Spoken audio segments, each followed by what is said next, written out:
The National Labor Relations Board has fined Alabama coal workers millions of dollars for going on strike and demanding better working conditions. Wow. When you found this story, and when you sent it to me, I said, really? Is this true? Because I went back and looked at a second source. They fined the people who were saying, you're killing us. The work conditions aren't safe. You're overworking us. You're putting us at health risk. For them to have done that, the union to have done that, they fined each one of the people working and that were demonstrating about this $13,000. $13 million is what Biden's NLRB, he's making the appointments here. They said, you have to pay $13 million for going on strike. Right, you have to pay Warrior Met Coal because they had to get the buses and bring in the scabs. They had to pay for extra security because you're out there picketing them. So they are recouping the costs, again, from Biden's NLRB to Warrior Met Coal that made, $146 million the first 3 months of this year. Yeah. And so they have the money to protect these workers who, oh, by the way, if you are sick for 4 days out of the year, you're fired. It's a zero tolerance. Okay. Let me put in this perspective. Let me slow down on this story just a little bit.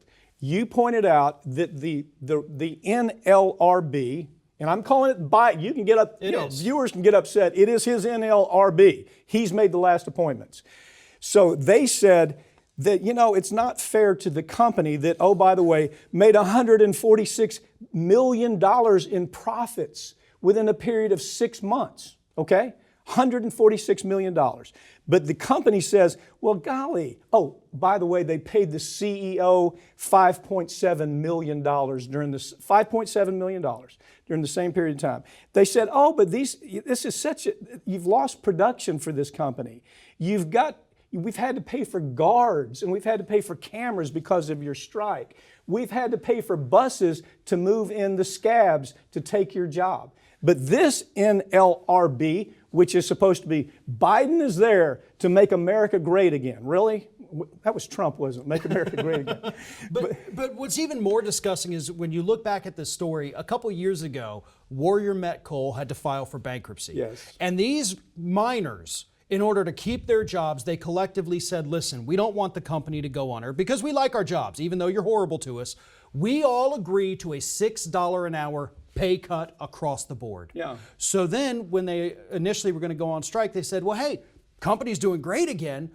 Can we get our $6 back? We don't want raises. We want our money back.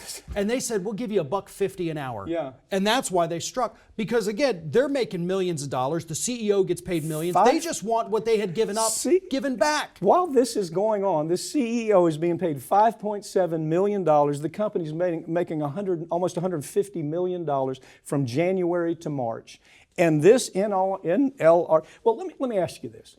Do you really think that Biden even knows this? Is he even is he in charge anymore? See, because when I see a study like this, I say he literally does not know what's going on in his own government. That's the scary part of this story. Industry has gotten to him, has gotten to the NLRB, and they said, hey, can you help us out? Can you find these union folks $13 million for what they've done? Biden, he has no clue. Yeah, he has no clue what's going on. Meanwhile, Bernie Sanders has been out there on picket lines in 2 different states twice this week. Yeah, Bernie Sanders is up front on this and saying, what's wrong with this story? And he's the one having asked the question. The guy that really should have been president, not Joe Biden.